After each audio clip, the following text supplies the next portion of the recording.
तस्वीर बिहार की नहीं बल्कि उत्तराखंड के हरिद्वार की, जहां किसान नेता राकेश टिकैत आज फिर सड़क पर उतर गए। राकेश टिकैत ने हजारों समर्थकों के साथ पैदल मार्च निकाला और अग्निपथ स्कीम को वापस लेने की मांग बुलंद की। अब खास बात यह है कि राकेश टिकैत ने 30 जून से एक विरोध आंदोलन की घोषणा कर दी। गौरतलब है कि राकेश टिकैत के आंसुओं से, आपको याद होगा, उन आंसुओं से पिछले साल किसान आंदोलन एकाएक फैल गया था। अग्निपथ में 30 तारीख में जिला मुख्यालय पर हम जाएंगे, प्रदर्शन होगा, वहीं ज्ञापन देंगे, वहां उस दिन रहेंगे, बैठे क्या रहेगा अगला निर्णय वहां से ही लेंगे। जैसे बच्चे चाहेंगे हम ऐसे करेंगे, शांतिपूर्ण तरीके से रहें और हम बच्चों के साथ में पूर्ण रूप से। 4 साल की नौकरी नहीं होती, 4 साल का तो बहकावा और कागजों में लिखी जा। 4 साल की कोई नौकरी होती है क्या? विधानसभा MP MLA 4 साल में ये कोई प्रस्ताव जा सकते हैं कि हम एक बार लड़कर दोबारा नहीं लड़ेंगे? ये भी ले आवे अपनी वो, और ये भी पेंशन नहीं लेंगे, 4 साल का कर दे। हालांकि इस बीच केंद्र सरकार हरकत में आ गई।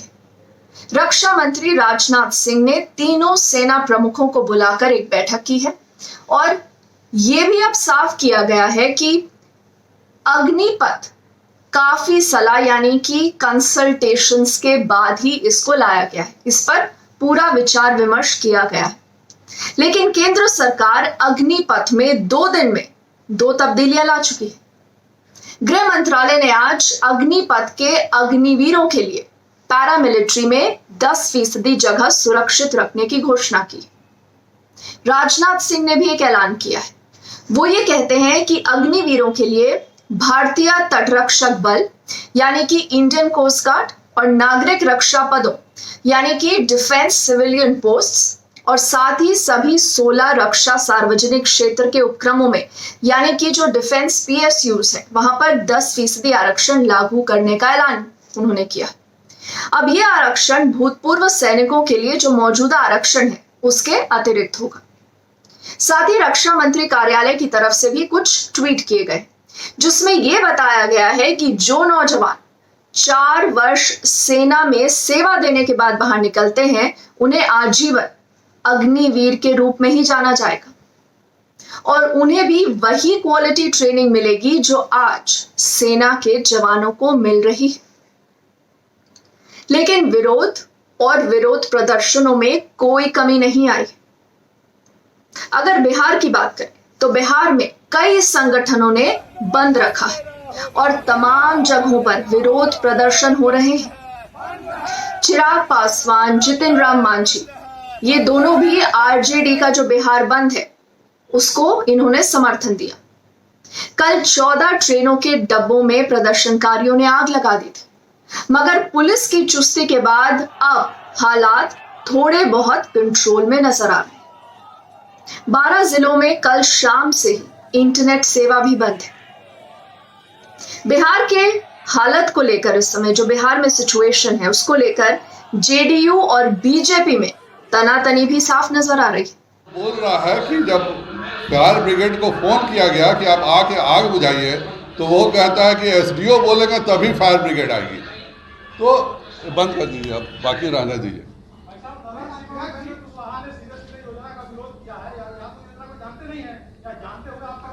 देखिए, विरोध करने का हक किसी को भी है, विरोध करने में कोई बुराई नहीं है। हम सब अलग अलग दल के हैं, लेकिन इस तरह से प्रशासन के द्वारा व्यक्तियों को टारगेट करना, प्रशासन के द्वारा एक खास पार्टी के दफ्तरों को जलाने करना, और 300 मधेपुरा में जो हुआ है 300 पुलिस दर्शक बन करके बैठी हुई है, क्या पुलिस पे कार्रवाई हो रही है? तो ये हम लोग शासन के हिस्सा हैं और इस तरह से जो कहीं हिंदुस्तान में नहीं हो रहा वह बिहार में हो रहा है, यह बहुत गलत है। और भारतीय जनता पार्टी के अध्यक्ष के तौर पर मैं बिल्कुल इसका विरोध करता हूं और इस तरह की घटनाएं हर हालत में अगर नहीं रोकी गई तो यह किसी के लिए भी अच्छा नहीं होगा। शासन चलाने के लिए सक्षम व्यक्ति और देश में गुड गवर्नेंस का उनको पुरस्कार मिल चुका है, तो इसलिए श्री संजय जायसवाल जी से शिक्षा लेने की जरूरत नहीं है। प्रशासन अपना काम कर रहा है और अगर यही बात है तो भारतीय जनता पार्टी शासित जो प्रदेश है, उत्तर प्रदेश में, हरियाणा में, मध्य प्रदेश में, कई अन्य राज्यों में हिंसक घटनाएं हो रही है, वहां क्यों नहीं लोग गोली चलवा दे रहे हैं? मरवा दें हजारों लोगों को, वहां की सरकारों को। संजय जायसवाल जी को कहना चाहिए कि वहां की सरकारों को चाहिए कि सबको गोली से उड़ा दो। तो इस तरह की प्रतिक्रिया जो है वो दर्शाता है कि वो संतुलित नहीं। बिहार से बाहर हरियाणा, उत्तर प्रदेश और कई राज्यों में भी जगह जगह विरोध प्रदर्शन हो रहे हैं। वाराणसी में भी विरोध करने वाले प्रदर्शनकारी छात्र BHU के गेट पर जुटे। आज तमिलनाडु से भी विरोध की खबरें आई हैं। इस बीच कांग्रेस पार्टी ने संडे से यानी इतवार से दिल्ली में सत्याग्रह का ऐलान कर दिया है। हमको पता है कि आर्मी में कौन लोग जाते हैं। गृह मंत्री का बेटा आर्मी में नहीं जाएगा, वो BCCI का सेक्रेटरी बनेगा। हमको पता है कि वहां पे सेवा करने वाले कौन लोग होते हैं। गरीब किसान मजदूर के बच्चे होते हैं। कोई नेता का बाल बच्चा आर्मी में नहीं जाता है। जाता है, प्रधानमंत्री भी जाते हैं फोटो खिंचवाने के लिए।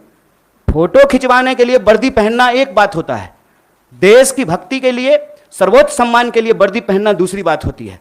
दीपावली में जाकर के मिठाई बांट देंगे, उसके बाद आकर के अग्निपथ योजना ला करके देश की जवानों का दिवाला निकाल देंगे।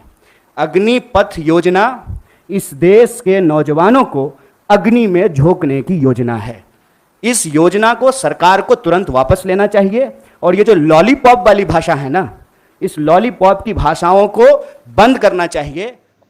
आम आदमी पार्टी भी जंतर मंतर पर विरोध प्रदर्शन करेगी, जबकि कांग्रेस के पूर्व अध्यक्ष राहुल गांधी सीधे सीधे प्रधानमंत्री मोदी को इस मुद्दे को लेकर टारगेट कर रहे हैं। उनका यह कहना है कि प्रधानमंत्री मोदी को किसान बिल की तरह ही अग्निपथ को भी वापस लेना ही होगा।